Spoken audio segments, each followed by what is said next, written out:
ഇനി ഇങ്ങോട്ട് വരട്ടെ. ഇപ്പൊ അടൂരല്ലേ ഉള്ളത്, പാലക്കാട് സ്വീകരണം കൊടുക്കുന്നുണ്ട് അല്ലേ ബിബി? നിങ്ങൾ സ്വീകരണം പ്ലാൻ ചെയ്തിട്ടില്ലേ? പറ്റേക്ക് യൂത്ത് കോൺഗ്രസ്സുകാർ ഒന്ന് പ്രതിരോധം തീർക്കുന്നേ ഡിവൈഎഫ്ഐയുടെ സ്വീകരണത്തിന്. ഇനി ഇങ്ങോട്ട് വരട്ടെ. ഇപ്പൊ അടൂരല്ലേ ഉള്ളത്, പാലക്കാട് സ്വീകരണം കൊടുക്കുന്നുണ്ട് അല്ലേ ബിബി? നിങ്ങൾ സ്വീകരണം പ്ലാൻ ചെയ്തിട്ടില്ലേ? പറ്റേക്ക് യൂത്ത് കോൺഗ്രസ്സുകാർ ഒന്ന് പ്രതിരോധം തീർക്കുന്നേ ഡിവൈഎഫ്ഐയുടെ സ്വീകരണത്തിന്. സരിനേ സരിനേ സരിനേ എവിടെയാണ്? സരിൻ എവിടെയാണെന്ന് കാണുന്നില്ല. ഒന്ന് വിളിച്ചു നോക്കിയതാണ്. വിളി കേട്ടാലോ, വിളിച്ചാൽ വിളിപ്പുറത്തുണ്ടാകുമെന്നല്ലേ. അപ്പൊ ഒന്ന് വിളിച്ചു കൂവി നോക്കിയതാണ്. സരിൻ വിളി കേട്ടാലോ? കാരണം രാഹുൽ പാലക്കാട്ട് വന്നിട്ടുണ്ട്. നമുക്ക് തടയണ്ടേ? ഡിവൈഎഫ്ഐയുടെ സ്വീകരണം പറ്റുമെങ്കിൽ യൂത്ത് കോൺഗ്രസ്സുകാര് ഒന്ന് തടയാൻ ശ്രമിച്ചു നോക്കുക എന്നല്ല സരിൻ പറഞ്ഞത്. സരിന് പാലക്കാട്ട് വന്നിട്ടുണ്ട്. പാലക്കാട്ട് നഗരത്തിൽ പ്രദർശനം നടത്തിയിട്ടുണ്ട്. അവിടെ ജനങ്ങളെ കണ്ടിട്ടുണ്ട്. അവരോട് കുശലം പറഞ്ഞിട്ടുണ്ട്. വീടുകൾ കയറിയിട്ടുണ്ട്. വോട്ടർമാരെ ഒക്കെ കണ്ടിട്ടുണ്ട്. തൻ്റെ എല്ലാവിധ ആ ഒരു പരിചയങ്ങളും ആ ഒരു കുശലാന്വേഷണങ്ങളും എല്ലാം നടത്തിയിട്ടുണ്ട്. അതിനപ്പുറത്തേക്ക് MLA ഓഫീസിൽ വന്നിട്ടുണ്ട്. നിവേദനങ്ങളും ആവശ്യങ്ങളുമായി വന്നവരെ കണ്ടിട്ടുണ്ട്, സംസാരിച്ചിട്ടുണ്ട്, ഒക്കെയുണ്ട്. ഇനിയിപ്പോ നമുക്ക് കാണാനില്ലാത്ത ആളുകൾ എന്ന് പറയുന്നത് ഈ പറയുന്ന ഡിവൈഎഫ്ഐക്കാരെയാണ്. അവർ ഇന്നലെ പാലക്കാട് നഗരത്തിലൂടെ ഉള്ളി 2 കിലോ 100 രൂപ, ഉള്ളി 2 കിലോ 100 രൂപ, വെങ്കായം 100 രൂപ, വെങ്കായം 100 രൂപ, പയർ 100 രൂപ എന്ന് വിളിച്ചു പറഞ്ഞുകൊണ്ട് നടക്കുന്നത് കണ്ടിട്ടുണ്ടായിരുന്നു. അതിനപ്പുറത്തേക്ക് ഡിവൈഎഫ്ഐക്കാരെ എവിടെയും കണ്ടിട്ടില്ല. സരിനെയും കണ്ടിട്ടില്ല. സരിന് ഇതൊക്കെ കണ്ടിട്ടുണ്ടെങ്കിൽ ഇങ്ങനെ സഹിക്കാനാ എൻ്റെ പൊന്നു സരിനെ? വല്ലാത്തൊരു നിയോഗമാണല്ലോടോ തൻ്റെത്, വല്ലാത്തൊരു നിയോഗമാണല്ലോടോ തൻ്റെത്. ഇതൊക്കെ സഹിച്ചും കണ്ടും കേട്ടും എങ്ങനെ ജീവിതം മുന്നോട്ട് കൊണ്ടുപോകും? ഉള്ളിലുള്ള പകയും ദേഷ്യവും വൈരാഗ്യവും ഒക്കെ ഞങ്ങൾക്കെല്ലാവർക്കും മനസ്സിലാവും. ഇപ്പൊ നിങ്ങൾ കണ്ടില്ലേ, ഇങ്ങോട്ട് വരട്ടെ, അടൂരിലെ വീട്ടിലുള്ളതല്ലേ, കാണിച്ചു കൊടുക്ക. ഡിവൈഎഫ്ഐ സ്വീകരണം ഒരുക്കുന്നുണ്ട്. സരിന്റെ ആ ഒരു ബോഡി ലാംഗ്വേജിൽ എല്ലാം ഉണ്ട്. സരിൻ എത്രമാത്രം പക സരിന് മനസ്സിലുണ്ട് എന്നുള്ള കാര്യം. കാരണം സരിൻ എന്തിനാ കോൺഗ്രസ് വിട്ട് CPM-ലേക്ക് സഖാക്കളിലേക്ക് എന്തിനാ ചേക്കേറിയത്? പാലക്കാട്ട് എലക്ഷനിൽ ബൈ ഇലക്ഷനിൽ പാലക്കാട് മത്സരിക്കാൻ സീറ്റ് ലഭിക്കാതെ വന്നപ്പോഴല്ലേ സരിൻ ചേക്കേറിയത്. അതുവരെ സരിൻ കോൺഗ്രസ്സുകാരനായിരുന്നില്ലേ? അപ്പൊ സരിൻ കൂട്ടുമാറ്റത്തിന് പ്രത്യയശാസ്ത്രത്തിന്റെ ഒരു അടിത്തറയോ അടിസ്ഥാനമോ ഒന്നും ഉണ്ടായിരുന്നില്ല അല്ലേ? അപ്പൊ സരിൻ ഒരു സീറ്റ് ലഭിക്കാത്തതിന് സരിൻ ചേക്കേറി. ആരാണ് സരിൻ? സരിൻ ഇത്രയും കാലം എവിടെയായിരുന്നു? എന്തൊക്കെയായിരുന്നു സരിന്റെ രാഷ്ട്രീയപരമായ യോഗ്യത? എന്തൊക്കെയായിരുന്നു? ഒരു യോഗ്യതയും രാഷ്ട്രീയപരമായിട്ട് സരിനില്ല എന്നുള്ളതാണ്. അയാൾക്ക് അക്കാഡമിക്കൽ യോഗ്യത ഉണ്ടായിരുന്നു. അതിനപ്പുറത്തേക്ക് രാഷ്ട്രീയപരമായിട്ട് എന്തായിരുന്നു സരിന്റെ യോഗ്യത? എന്നിട്ട് പോലും ഒറ്റപ്പാലത്ത് ഇയാളെ കോൺഗ്രസ് കഴിഞ്ഞ നിയമസഭാ തെരഞ്ഞെടുപ്പിൽ ഇയാൾക്ക് സീറ്റ് നൽകി ഇയാളെ മത്സരിപ്പിച്ചില്ലേ? സരിൻ അടക്കം തോറ്റത് കൊണ്ടല്ലേ കോൺഗ്രസിന് ആ ഭരണം നഷ്ടമായത്. രണ്ടാം പിണറായി സർക്കാർ അധികാരത്തിൽ വന്നത് ഈ സരിൻ അടക്കമുള്ളവർ തോൽവിയിലേക്ക് കടന്നിട്ടല്ലേ അവിടെ രണ്ടാം പിണറായി സർക്കാരിന്റെ അധികാരത്തിൽ വരാനുണ്ടായ കാരണോ? എന്നിട്ട് ബൈ ഇലക്ഷനിൽ ഒരു സീറ്റ് ലഭിക്കാത്തതിന് ചുവട് മാറ്റി കളം മാറ്റി ചവിട്ടിയവരായി സരിൻ. ഇവന്റെ യോഗ്യത എന്താ? എന്നിട്ട് ഇപ്പോ ഇവൻ ഡിവൈഎഫ്ഐക്കാരെയും കൂട്ടുപിടിച്ച് യൂത്ത് കോൺഗ്രസ്സുകാരെ വെല്ലുവിളിക്കുന്നു. അതും രാഹുൽ മാങ്കൂട്ടം എന്ന് പറയുന്ന ഒരു പുലിക്കുട്ടിയെ വെല്ലുവിളിക്കുന്നു. അതിന് മാത്രമൊക്കെ ഇവൻ വളർന്നിട്ടുണ്ടോ? ആയിട്ടില്ലടാ സരിനെ. രാഹുൽ ഇന്നലെ പാലക്കാട് വന്നു. ഇന്നലെ വേറൊരുത്തൻ, ഒരു മൊട്ട അരുൺ, രാവിലെ ഈ പറയുന്ന രാഹുൽ മാങ്കൂട്ടത്തിൽ പാലക്കാട് വന്നതിന് ശേഷം അദ്ദേഹം 2 വീടുകൾ സന്ദർശിക്കുകയുണ്ടായി. ഒരു കോൺഗ്രസ് പ്രവർത്തകന്റെ വീട്, അതിനുശേഷം മണ്ണാർക്കാട് പൗലോസേട്ടന്റെ വീട്. ഇവിടേക്ക് പോയപ്പോ ഈ മൊട്ടയുടെ ചോദ്യം, എന്തേ രാഹുൽ മാങ്കൂട്ടത്തിൽ MLA ഓഫീസിലേക്ക് വരാത്തത്? വളരെ വലിയ ആശങ്കയായിരുന്നു കേട്ടോ അരുണിന്. ആ അരുണിന്റെ ആശങ്കകളൊക്കെ വൈകുന്നേരമായപ്പോൾ തീർത്തു കൊടുത്തിട്ടുണ്ട്. രാവിലെ വരാൻ അയാൾക്ക് വേറെ പരിപാടികളുണ്ട്. അപ്പോ പാലക്കാട്ടെ ജനം ഇന്നലെ രാഹുൽ മാങ്കൂട്ടത്തിൽ എങ്ങനെയാ സ്വീകരിച്ചത്? എന്തായിരുന്നു അവിടുത്തെ ഒരു സ്ഥിതിവിശേഷം? വാർത്താ മാധ്യമങ്ങളിൽ കണ്ടതും നിങ്ങൾ വിശ്വസിക്കുന്ന ആളുകളാണല്ലോ. വാർത്താ മാധ്യമങ്ങളിൽ രാഹുൽ പോകുന്നിടത്തും രാഹുൽ എവിടെയൊക്കെ പോയി അവിടെയൊക്കെ ഇന്നലെ വാർത്താ മാധ്യമങ്ങൾ ക്യാമറയുമായി ചെന്നിട്ടുണ്ടല്ലോ.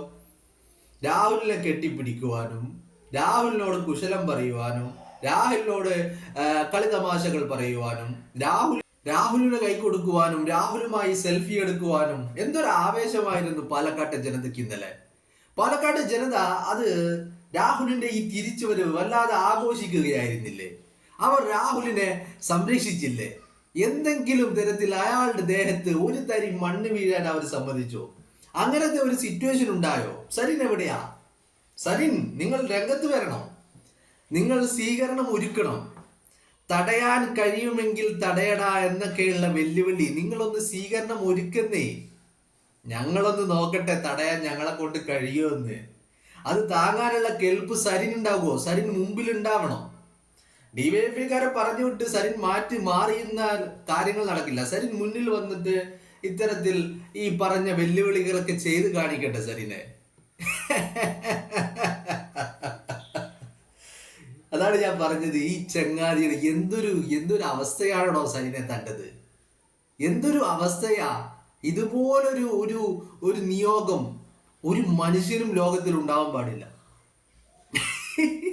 അടൂരിലെ വീട്ടിലല്ല ഉള്ളത്, ഇങ്ങോട്ട് വരട്ടെ എന്ന് ചേലക്കാണ്ട് പോടാ അവിടുന്ന്. അയ്യോ, സരിനെ ഒരു കാര്യം മനസ്സിലാക്കണം. ഒരു ഉപതെരഞ്ഞെടുപ്പിൽ സീറ്റ് ലഭിക്കാത്തതിലുള്ള അമർഷം, ദുഃഖം, ദേഷ്യം, രോഷം, വൈരാഗ്യം, പക, അതിൽ നിന്ന് തുടങ്ങിയതല്ലേ സരിനെ എല്ലാം. തോറ്റു തുന്നം പാറിയിട്ടും പിരിയാരി ഓർക്കുന്നുണ്ടോ സരിൻ? പിരിയാരിയിൽ എവിടെയെങ്കിലും ഒളിവ് സംഘത്തിലാണോ സരിൻ ഉള്ളത്? പിരിയാരിയിലാണോ സരിൻ ഉള്ളത്?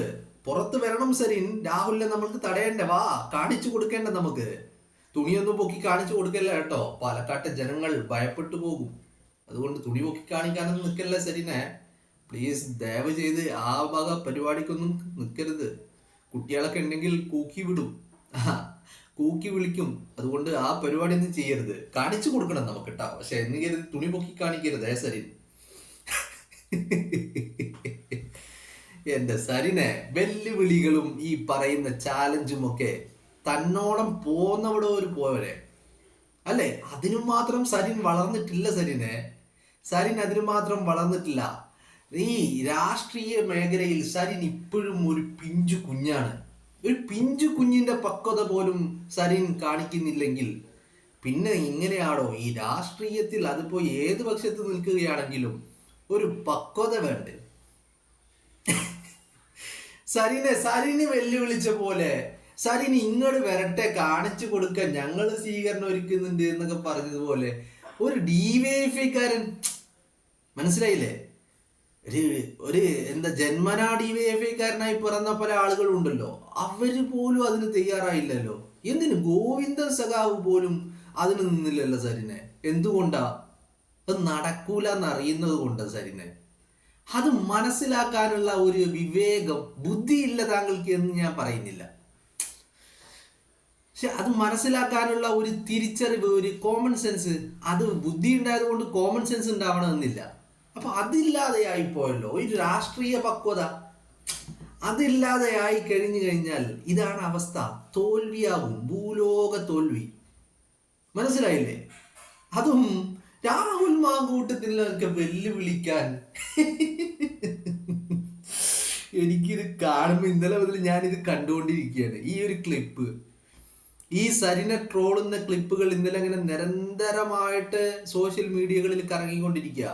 ഏത് പേജിൽ പോയി കഴിഞ്ഞാലും, ഒന്ന് ഫേസ്ബുക്കിന്റെയോ യൂട്യൂബിന്റെയോ വാളുകൾ തുറന്നു കഴിഞ്ഞാൽ ഈ ഒരു ക്ലിപ്പാണ് ഓടിക്കൊണ്ടിരിക്കുന്നത്. അതിന്റെ കൂടെ ഈ സരിന്റെ വെല്ലുവിളി കഴിഞ്ഞിട്ട് ഇന്നലെ രാഹുൽ മാങ്കൂട്ടത്തിൽ പാലക്കാട്ട് വന്നതിന്റെ വീഡിയോകളും ആളുകൾ ആഡ് ചെയ്തിട്ടൊക്കെ ട്രോളുകൾ പ്രചരിപ്പിക്കുന്നുണ്ട്. എനിക്കിത് കണ്ടപ്പോൾ വല്ലാത്തൊരു കഷ്ടമാണ് തോന്നിയത്. കാരണം ഒരു വ്യക്തി, നമ്മൾ പ്രത്യയശാസ്ത്രപരമായിട്ട്, ആശയപരമായിട്ട്, രാഷ്ട്രീയമായിട്ട്, ആദർശപരമായിട്ട് ഒക്കെ നമുക്ക് ഭിന്നാഭിപ്രായങ്ങളൊക്കെ ഉണ്ടാവും. ബട്ട് ഒരു തെരഞ്ഞെടുപ്പിൽ സീറ്റ് ലഭിക്കാത്തതും ഒരു തെരഞ്ഞെടുപ്പിൽ ഭൂലോക തോൽവി ആയതുകൊണ്ടും ഇത്തരത്തിലൊരു പക ഒരു വൈരാഗ്യം, ഒരു എന്താ പറയണ്ട രോഷം, ഇതൊക്കെ മനസ്സിൽ ഇങ്ങനെ കൊണ്ടു നടക്കുക എന്ന് പറഞ്ഞു കഴിഞ്ഞാല്, നമ്മളിപ്പോ കണ്ട വീഡിയോ നിങ്ങളൊന്ന് ശ്രദ്ധിച്ചു നോക്കൂ. അതിൽ ഈ പറയുന്ന ഈ സരിന്റെ ആ ബോഡി ലാംഗ്വേജ്, എത്രമാത്രം പകയാണ് അയാളുടെ മനസ്സിനുള്ളിൽ ഉള്ളത് എന്നുള്ളതാണ്. കാരണം രാഷ്ട്രീയപരമായ പല വെല്ലുവിളികളും നമ്മൾ കണ്ടിട്ടുണ്ട്. പക്ഷേ ഇത് ഓഫ് കോഴ്സ് വ്യക്തിപരമായിട്ട് അയാൾക്ക് എന്തുമാത്രം പക, ആ ഒരു വൈരാഗ്യമുണ്ടല്ലോ, അത് അയാളെ മനസ്സിൽ കിടന്ന് ഇങ്ങനെ കളിക്കുകയാണ്. അതിൻ്റെതാണ് ഈ രോഷപ്രകടനങ്ങൾ, ഈ പക്വതയില്ലാത്ത, കോമൺ സെൻസ് ഇല്ലാത്ത വെല്ലുവിളികൾ. ഒരു രാഷ്ട്രീയ പക്വത കാണിക്കേണ്ട പ്രായമൊക്കെ സരിനെ അതിക്രമിച്ചില്ല. സരിനെ, താൻ എവിടെയാടോ, ഒന്ന് ഇറങ്ങി വാ. ഏത് മാളത്തിലാണെങ്കിലും ഒന്ന് ഇറങ്ങി വാ. നമുക്ക് രാഹുലിനെ ഒന്ന് തടയണ്ടേ, നമുക്ക് രാഹുലിനെ ഒന്ന് കാണിച്ചു കൊടുക്കണ്ടേ, വായോ.